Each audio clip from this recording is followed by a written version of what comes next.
All right, so we're going to do posterior hip capsule PAILs rails. So in this quadruped or all fours position, we want to get our hip or our knee directly underneath our hip. It's really important that we get majority of the weight on top of the leg that we're trying to stretch or activate.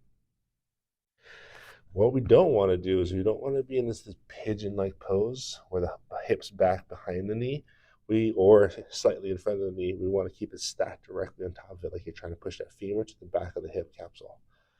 Then from here, we're going to rotate as far as we can actively, not using anything else. We're going to try and pull that foot as far as we can up.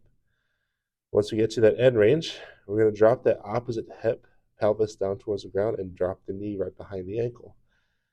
From here, you should feel a pretty good stretch in that glute of the leg that you're stretching. You're going to hold with a passive stretch for at least 90 seconds to 2 minutes, getting into that stretch. After that initial stretch, we're going to start a PAILs contraction. So ramping up from 5% all the way to your max effort, making sure that it's all in your glute and doesn't compensate to anything else.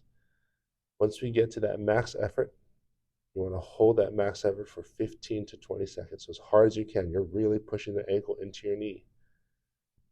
After that 20 seconds, without moving anything in the body, you're going to try and do a rails contraction by pulling your ankle away from your knee without anything in the body moving, and you're going to have a new range.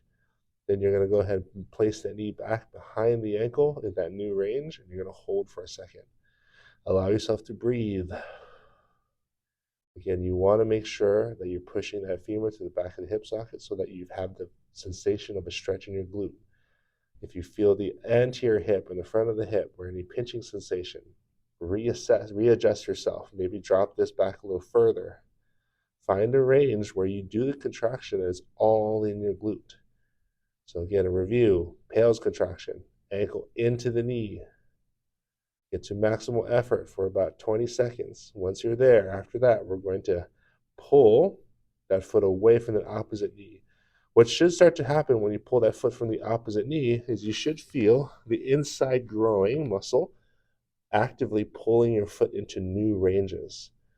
As soon as you feel that and you go back into your stretch, that should dissipate and you should go back into the major sensation being in your glute.